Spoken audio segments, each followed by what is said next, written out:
May 11th, 1609, 7 a.m.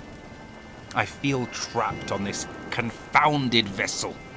It has been 2 weeks since we should have arrived in the Americas. 2 weeks! I remain confused as to why Mr. Sidney hired this bumbling captain. He has a seasoned captain right under his nose that would not charge him a penny. Lily encourages me to show grace. Bless her kind soul, I do not share in it. Were it my decision, I would have that dolt of a Captain Edwards stripped of his rank, flogged like the dog he is, and I would gladly toss him overboard myself. Yesterday, some of the crew and I stormed the helm and demanded an explanation from the captain. Without so much as a grunt, he barged off to his cabin. There he remains, fiddling with his compass and scarfing down his hidden stash of salted beef, while his lackeys extinguish any whispers, grumblings, or complaints.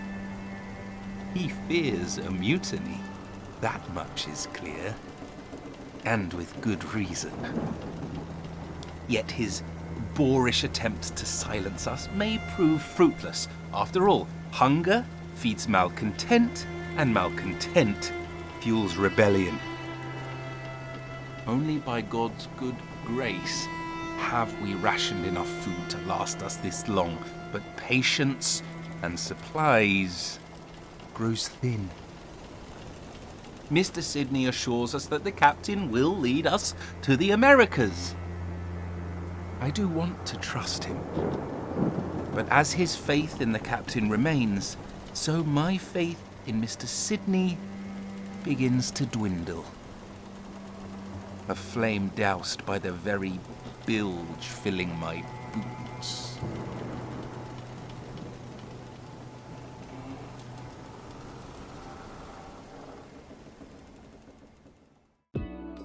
Hey guys, how's it going? My name is King Wright, and welcome to the very first devlog for my indie game dev project called The City of Sid. The City of Sid will be a first-person horror game set on a dark and mysterious island, inhabited by a society that's plagued with witchcraft, disease, and horrific creatures that populate the forest to the north. Who am I, you might ask? Who are you? By day, I'm just a humble software development engineer, but by night, I'm a 3-time award-winning author and game developer. Yeah, I made that last part up. See, I pulled a sneaky on you. Though I am developing a game in Unreal Engine 5, and I am authoring a story for said game. First of all, if you like this video, please make sure to give it a like, subscribe to stay up to date on development, and leave a comment down below telling me all about your favorite horror games. Now without further ado, let's get into the video. I'm going to break this devlog up into 3 parts. What, why, and how. So what is the City of Sid? I already kind of gave you a bit of an overview, but I'd like to go a little more in depth. The City of Sid is an idea that I've been chewing on for a couple of years now, on and off. And much like the horrors in my game, it has taken many forms and many names, but I think I've settled on a good framework for how I want things to go moving forward. Now I won't give all of my cards up front, the mystery is for you to discover through playing the game when it comes out, and I really don't have all the details fleshed out quite yet. What I will tell you is that it is set on an island trapped in time and cut off from the rest of the world. The people of Sydney are essentially made up of 2 groups, and Sydney's government sets them apart physically and societally. Those that are clean and live in relative peace with the rest of their folk in Sydney, a mid-1800s Victorian-style city near the coast, are known as the Flourished. Then there are those that are tainted with an agonizing disease birthed from the practice of witchcraft that they call the Wither, aptly named due to how Flora quickly dies in its presence. Treated like lepers, they are forced to be cut off from the rest of Sydney at a squalor, early colonial-style village deep within the forest. They are shackled with the name Withered and branded as such. Now, this particular story revolves around a Flourished named Lavinia. Years prior to when we meet Lavinia, her daughter Cecilia contracts the Wither and is ripped from her home to be taken to this village, never to be seen again. Lavinia is racked with guilt over losing her daughter to witchcraft, and develops a strong disgust for those that enticed her to partake of it. Seeing no way to quell her guilt and reunite with her daughter, Lavinia plots to feign this disease with her skill as an apothecary, so that she too will be taken to this village. When she arrives, everything she once knew begins to be challenged, about her city, those that rule it, and the very nature of the Wither itself. In order to find her daughter, she must fend off horde creatures, the very crumbling of her own mind, and piece together the mystery surrounding the Wither. Now, as far as the mechanics and gameplay goes, I'm still piecing together exactly what I want them to look like. The intent is for the player to utilize Lavinia's skills as an apothecary, basically just an old word for a pharmacist, to craft remedies to fend off enemies, ward off hallucinations, and assist her in traps and puzzles throughout the game. Now, I don't foresee her being your typical apothecary. I foresee Lavinia having extensive knowledge of chemistry that will allow the player being able to craft things like acids to break locks, creating oils that will be used to start fires, and other various things. So why exactly did I decide to take on the monumental endeavor of developing my own video game?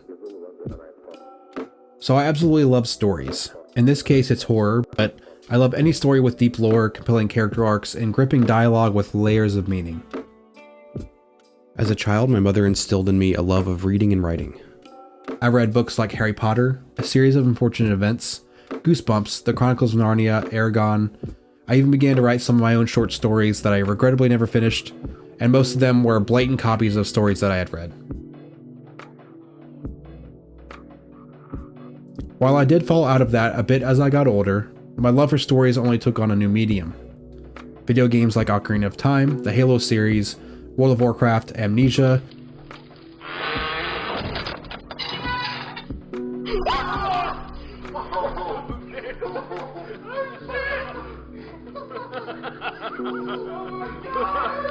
Skyrim, and movies like Lord of the Rings, Batman Begins, The Lion King. All of these pieces of art reinforced my love of world, story, and character. Now, when really thinking about it, I think there are two main catalysts that push me into wanting to commit to the task of creating my own video game. During the pandemic in 2020, I lost my job as a server. I wasn't quite sure what I wanted to do with my life at that point, but just before the pandemic hit, I met an employee for the company I currently work for who encouraged me to get into software development. He gave me some resources to try, and I began hard at work studying. That eventually led me to taking part in a coding boot camp to further my knowledge.